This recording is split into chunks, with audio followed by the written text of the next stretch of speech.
veux, Champi, ça calme.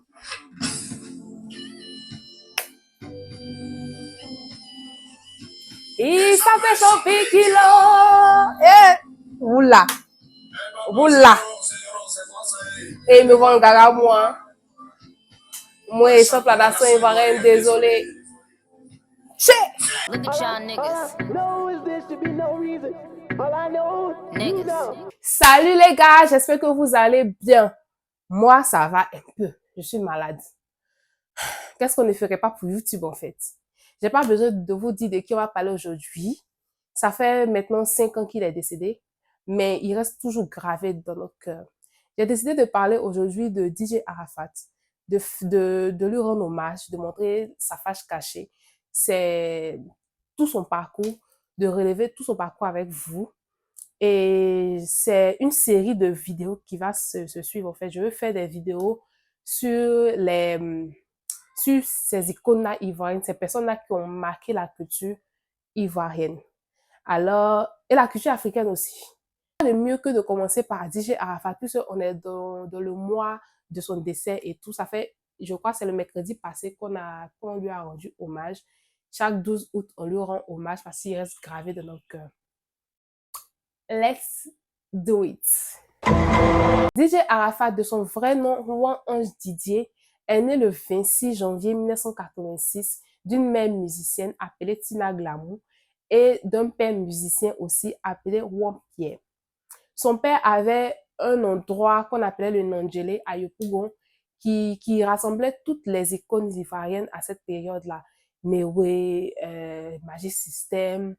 En tout cas, c'était un homme très important de la culture ivoirienne, de la culture musicale ivoirienne. Après le divorce de ses parents, DJ Arafat s'est retrouvé à la rue à 12 ans.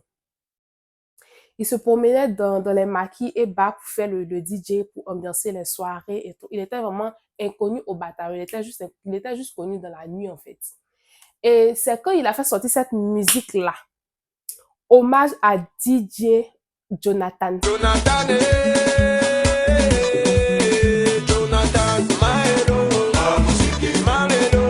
Son ami qui est décédé dans un accident de la route, il a décidé de lui rendre hommage et c'est grâce à ce son-là qu'il s'est fait connaître. C'est cette musique-là, hommage à DJ Jonathan, qui le fait sortir de l'ombre.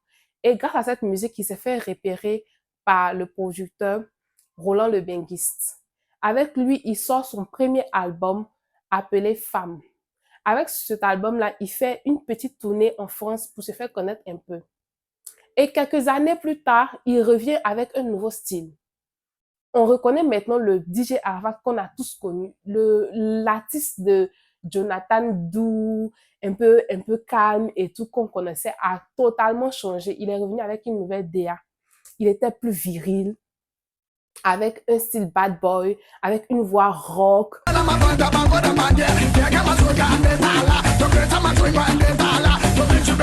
Il a collectionné plein de hits, tels que Jessimi Jeka, tels que Pongor, tels que, en tout cas, il a enchaîné.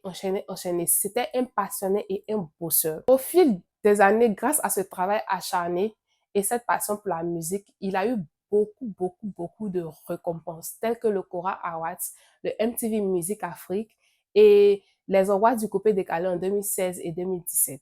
Et aussi, il a été le premier artiste à collaborer avec des artistes nigériens, des artistes à l'international, tels que JP Martins, Davido,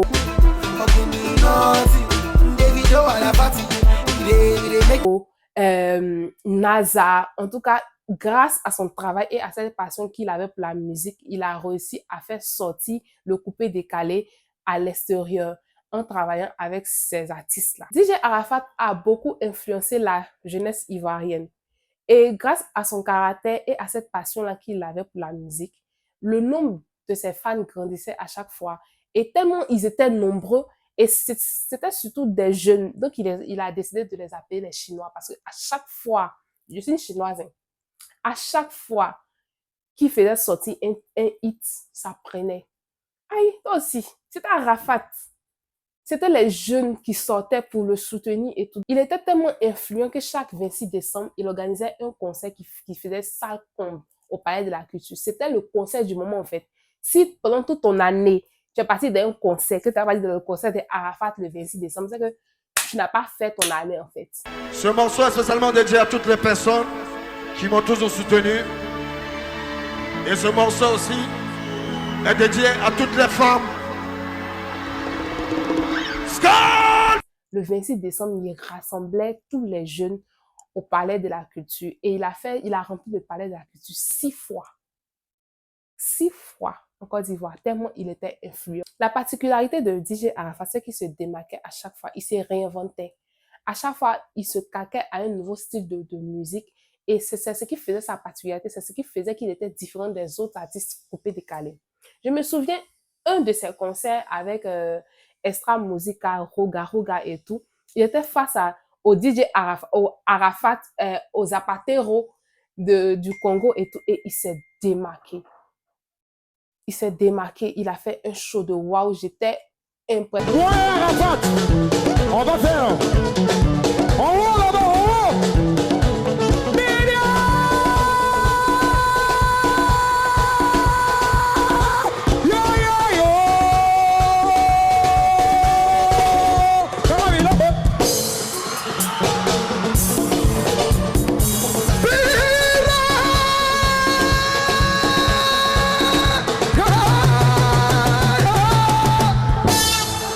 Et je continue à regarder ce concert en fait parce que j'ai pas reconnu DJ Arafat. Le DJ Arafat, il a gardé son style lui-même, mais il a réussi à se fondre dans la masse congolaise et à sortir un spectacle mais de waouh en fait. DJ Arafat. Au-delà de tout ce succès-là, Arafat était un chaud lapin. Arafat, son affaire de femme, est-ce qu'on pourrait s'en sortir? On va parler de ses relations. Arafat, c'était un chaud lapin. C'était un chaud lapin. Tu vas pas voir Arafat avec la même fille à une sortie. C'est impossible. C'est impossible. Lui-même, il a déclaré dans une interview. Arrivé dans la rue, je dormais sur les bancs du marché. À force de faire ça, j'ai grandi mollo mollo. Mais un garçon doit... Il faut pas YouTube va me démotiver à cause d'Arafat. Je les go de la rue princesse. Les go de la rue princesse. Je leur donnais 1000 francs, les 500. En ce moment, j'avais 12 ans. Arafat a commencé à 12 ans quand il s'est retrouvé dans la rue. Imaginez. Mais on va se pencher surtout sur ses relations qui ont été le plus médiatisées et les femmes avec qui il a fait des enfants. Il a eu 5 enfants avec 4 femmes différentes. Il y a eu Alexia Vodi, il y a eu Aurélia, il y a eu Aïcha Diallo et enfin Carmen Sama. Celle sur laquelle on va le plus parler, c'est Alexia Vodi, Carmen Sama et Emma Loès. Parce que oui, il est sorti avec Emma Lolo National. Qui sait pas? Qui sait pas? Tiger warning, parce qu'on va parler de violence conjugale. Commençons d'abord par Alexia Vodi, qui porte plainte contre Arafat pour coups et blessures. C'était un soir, quand ils étaient chez eux à la maison, Arafat, par jalousie et par possessivité, lui a porté main et a été violent avec elle. Arafat était un artiste talentueux, mais c'était un artiste vraiment problématique, jaloux, possessif en relation. Et toutes ses copines même ont témoigné de ça en fait. Ensuite, il y a eu Emma Lolo. Emma Lolo, je pense que c'est la personne avec qui il a vraiment vécu l'amour en fait. Parce que c'était le couple phare des années 2000. Quand tu les vois ensemble, tu sais que c'est deux personnes qui s'aimaient véritablement, mais qui avaient deux caractères. Ils avaient le même caractère en fait. De toute façon, Emma Lolo a gros cœur, là, c'est comme ça. Arafat aussi avait gros cœur. Donc, à chaque fois, ils se mettent ensemble. À chaque fois, ils se laissent. Après, ils se mettent ensemble. Après, ils se laissent. Mais ils se sont suivis de cette relation, une grande amitié qui est restée intacte jusqu'à sa mort, en fait. Et même Emma Loès le dit à chaque fois qu'il s'agit de parler de Arafat. Elle dit que c'est quelqu'un qui l'a beaucoup soutenu et tout. Et enfin, Carmen Sama. avec qui il a eu Rafna. Rafna. On dirait que c'est la femme qu'il a le plus calmé. C'est avec Carmen Samba qui s'est calmé, qui s'est assagi et il a même décidé de la marier puisqu'ils avaient fait la dot en 2018. Et il était prêt à se marier avec elle. C'était la femme qu'il voyait dans le futur, mais son côté problématique à le fatiguer. Ah, enfin, ton problématique était trop, hein? Il avait gros cœur, il était vraiment, vraiment, vraiment truc, mais c'est Carmen qui l'a calmé et il avait décidé de se marier avec elle. Malheureusement, c'est pas arrivé. Il était aussi populaire que controversé. Arafat, on va parler maintenant de tes clashs. Qui parle d'Arafat parle de clash. Tout a commencé avec Debodo Likoufa. Ils se sont connus à la rue Princesse lorsque Arafat était encore DJ dans les bars et dans les maquis. Il s'en est suivi une amitié longue et vraiment, cette amitié-là, on dirait des frères. Si tu vois Arafat, tu vois Debodo. Si tu vois Debodo, tu vois Arafat.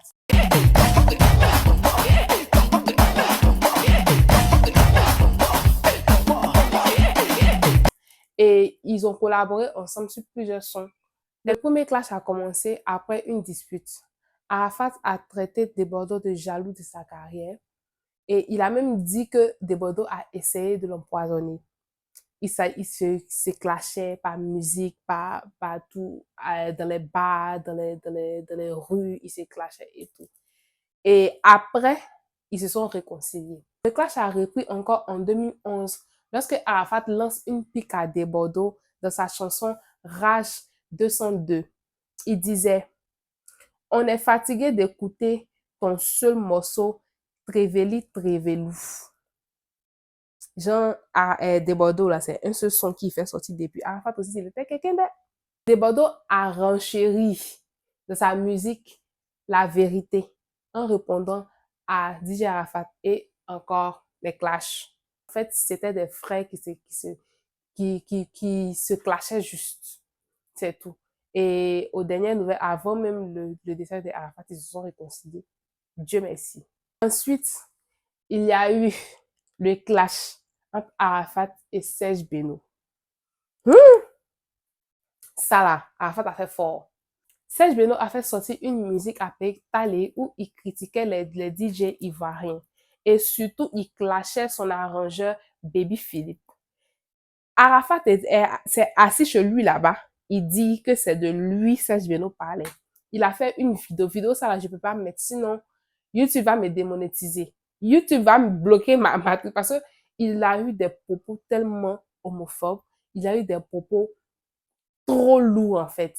Et suite à cette vidéo-là, les gens étaient indignés et ont insulté Arafat dans les commentaires. Et il est venu s'excuser publiquement. Serge Beno n'a pas répondu et n'a pas trouvé que ses excuses-là étaient sincères. Donc, il n'a pas accepté ses excuses. Et Arafat s'est encore énervé et a encore parlé de la musique de Serge Beno. Quand il a fait sortir la musique au Kénékwen, il a dit que c'était une musique des gars qui étaient... Et donc, Serge Beno s'est encore plus énervé, mais il n'a pas répondu en fait. Dans ce clash, c'est Arafat seulement qui lançait les pics, mais Serge Beno est resté dans son coin. Et il a eu raison en fait. On va parler du clash qui ne devait pas avoir lieu. La personne que Arafat ne devait pas toucher là, c'est lui. Tellement Arafat était... Genre, c'était la personne qui était sans règles quoi. Pour lui là, les règles n'existent pas. Arafat est à Salfo. Tout a commencé en 2015 lorsque Arafat fait un direct accusant Salfo de l'avoir enlevé du spectacle qui devait se dérouler pour la BAD. Il a montré avec preuve à l'appui qu'il était destiné à donner un spectacle pendant cette cérémonie, mais Salfo et son groupe de production ont décidé de l'enlever parce qu'il était trop controversé, parce qu'il faisait trop de clashs. Dis pas Salfo. On n'y a pas de preuves. Tu dis que c'est pas toi qui as fait l'artiste, l'affiche des artistes qui devaient prester pour la BAD. Voici la programmation des artistes qu'il y avait. Voici la programmation des artistes qui doivent prester, qui devaient prester pour l'événement qui aura lieu ce samedi. Vous voyez bien? Il y a Serge Beno dedans. Tu dis que c'est pas toi qui as fait le programme. Mais, Gaou Production, moi, et voilà là, c'est quoi? Est-ce que vous voyez bien? On va bien? Vous voyez bien? Gaou Production. J'étais dans cette liste d'artistes. Et tu m'as enlevé. Mais Arafat, toi-même, si c'est toi-même, c'est là que tu fais clash avec les gens. Matin, midi, soir, tu te réveilles, on dit Arafat a fait ça. Le soir, tu te réveilles, Arafat a fait ça. Comment ils ne vont pas enlever ton nom? Mais aussi, on ne connaît pas toutes les histoires, tous les dessous de l'histoire. Donc, c'est comme ça a commencé, mais le grand frère Asafo n'a pas répondu. En février 2018, Arafat fait encore un direct sur Asafo. Cette fois-ci, il se plaint que Asafo est parti voir un procureur pour que ce procureur fasse une enquête sur lui, Arafat, parce qu'il avait eu un souci avec un de ses petits qui était à la maison, qu'il a volé. Et donc, il a frappé. Je te dis, Arafat était tellement impulsif et tellement possessif et problématique qu'il a frappé son petit de maison parce qu'il avait volé et tout. Et le petit, son père est venu de France et a porté plainte contre lui. Et de ce que Arafat disait dans la vidéo, c'est que Asafo est parti voir le procureur pour lui dire de faire une enquête sur Arafat. Quand Arafat a entendu ça, il a fait un direct pour dire qu'est-ce qui se passe en fait, pourquoi Asafo est sur lui, pourquoi Asafo veut le boycotter à chaque fois et tout. C'est méchant de la part du père de petit qui vivait chez moi de faire ça. Et rassurez-vous que le grand frère Asafo est carrément allé voir un procureur, et pas n'importe quel procureur. Je sais qu'il est allé voir le procureur de la République pour demander au procureur de la République de mener une enquête sur moi. Ah, mais viens moi. C'est-à-dire que tellement toi-même tu veux déstabiliser la DIC, enquête sur Arafat. Mais c'est quoi? Et en fait, Asafo sort du silence et fait un direct de réponse à Arafat. Ce soir, c'est en tant qu'un grand frère te parle. Tu me reproches d'organiser des événements dans lesquels je ne t'associe pas. Arafat, dans une cour, quand il y a plusieurs petits frères et qu'il y a un qui ne fait qu'insulter le grand frère, sache que le jour où l'opportunité se présente, tu ne seras pas la première personne qui m'a appelé. C'est tout à fait normal. Ça, par contre, je ne nie pas. Je pense que tous ces clashs que Arafat faisait là, lui-même il a dit dans une de ses vidéos que c'était plus pour permettre à ses adversaires, à ses frères avec qui il travaillait, qui étaient dans le même game, de travailler 2 fois plus, de les pousser à plus travailler. Et je pense que ces clashs-là étaient faits pour permettre à ces personnes-là de revenir sur la scène musicale, en fait. Regardez par exemple Desbordeaux. Quand Desbordeaux ne faisait pas de musique pendant 1 an ou pendant des mois et tout, Arafat sortait de sa cage, il commençait à le clasher pour le permettre, pour le pousser à revenir, à chanter encore et tout. Et il faisait sortir des hits à chaque fois. Donc, Tu as fait, je te parle. Là au moins tu sais que je t'ai dit. Et puis c'était pour encourager mes collègues à travailler. c'était un moyen pour lui de pousser ses amis dans le showbiz à travailler, à faire sortir des musiques et tout. Parce qu'il ne voulait pas manger seul. C'était quelqu'un de bien, mais il ne savait pas s'y prendre en fait. Et je pense que le clash avec Asafo a été le clash de trop. Ce dernier clash avec le père Asafo a été de trop. Arafat a été boycotté. Ses musiques ne passaient plus à la télé. Ses sponsors l'ont lâché. Et même pour mettre des affiches sur les panneaux publicitaires, c'était compliqué. Et en 2019, lorsqu'il a fait sortir son album Renaissance, il avait perdu tous ses sponsors. Et Arafat a décidé, après son premier son Moto Moto, il a décidé de faire une tournée dans le district d'Abidjan appelée Moto Moto Tour. Et vu que sa musique était boycottée, il était boycotté de partout. Il a appelé en masse ses fans pour le soutenir et tout. Machine, je suis boycotté immensément.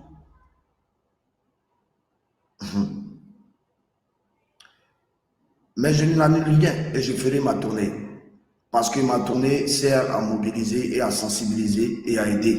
Et vraiment, ils l'ont soutenu pendant cette période où ça n'allait pas et tout. Et le dernier concert qu'il a fait au Yelans était rempli, était plein à craquer et tout. De la culture et de la francophonie a le regret d'annoncer le décès ce matin à 8 h de l'artiste DJ Arafat, de son vrai nom Huon Ange Didier, des suites d'un accident de la circulation qui s'est produit hier nuit. Le ministre de la Culture et de la Francophonie présente ses condoléances à sa famille et à tous les mélomanes ivoiriens.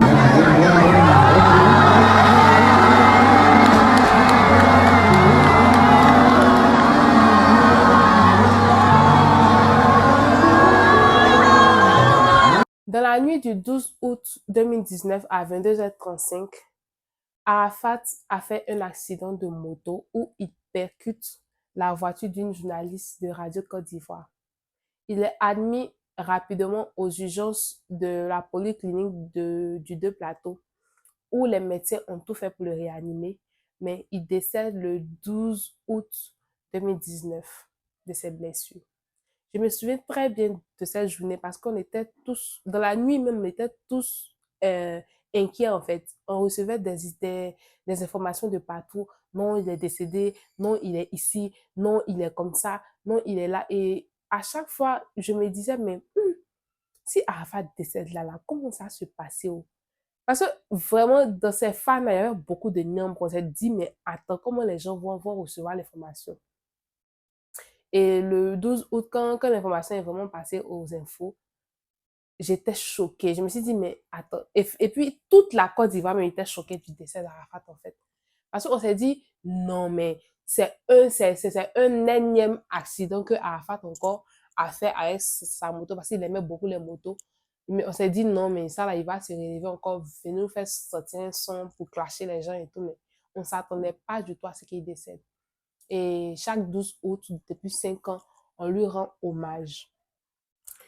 C'est la fin de la vidéo. Je pense que comme conclusion, je peux dire que Arafat, c'était un homme beaucoup controversé, qu'au-delà de tous les clashs qu'il faisait, c'était un homme qui prenait du temps pour ses amis, même ses collègues avec qui il faisait les clashs et tout là. Je suis sûre, et même eux-mêmes l'ont témoigné après, que dans les coulisses, après, c'est Arafat, quoi, il se disait, non, ils étaient juste amis, mais juste à la face du monde et tout, il fallait égayer les fans. Et nous-mêmes, on aime ça. Nous, on aime quand il y a clash, mais regarde maintenant, même si TikTok. Quand il y a clash comme ça, on est là, on veut savoir tout, on veut tout. Donc, c'est ce qu'il donne. En fait, c'était un homme qui savait diriger les médias. Donc, je me dis que tous ces clashs qu'il faisait, tous ces problèmes qu'il amenait à chaque fois, c'était juste pour la visibilité, mais c'était quelqu'un de vrai, qui avait de vraies valeurs, qui aimait son prochain, qui voulait toujours faire du bien. Et vraiment, c'est ce que nous aussi on ressentait, mais tellement on aime Béret, les Ivoiriens aiment Béret, ils aiment se faire voir. On cherchait toujours le mal, on regardait toujours le mal qu'il faisait, mais pas le bien qu'il faisait. Et moi, je retiens le bien de lui. Je sais que c'était un homme formidable qui aimait ses enfants, qui aimait aussi la musique, qui était passionné par la musique, et c'est ce que je retiens. Et Arafat, 5 ans, mais tu restes gravé toujours dans nos cœurs. Regardez même TikTok déjà. Si tu n'as pas l'argent, tu ne peux pas manger les vrais go. Ces sons restent toujours à la page et restent toujours dans nos cœurs. Merci d'avoir suivi cette vidéo. Et si vous voulez, si cette vidéo vous a plu, n'hésitez pas à me dire en commentaire la prochaine personne dont vous aimeriez que je parle. N'hésitez pas à partager, commenter et surtout activer la cloche de notification. Abonnez-vous. Bisous! D'être enfant de riche pour savoir qu'il y a des enfants de pauvres.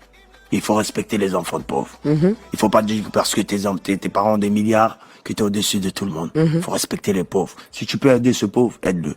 Si tu es un pauvre que tu veux être n'importe quoi dans la vie, donne-toi à fond, n'écoute pas les gens, concentre-toi sur ce que tu veux faire et bats-toi pour être ce que tu veux. Que Dieu te protège.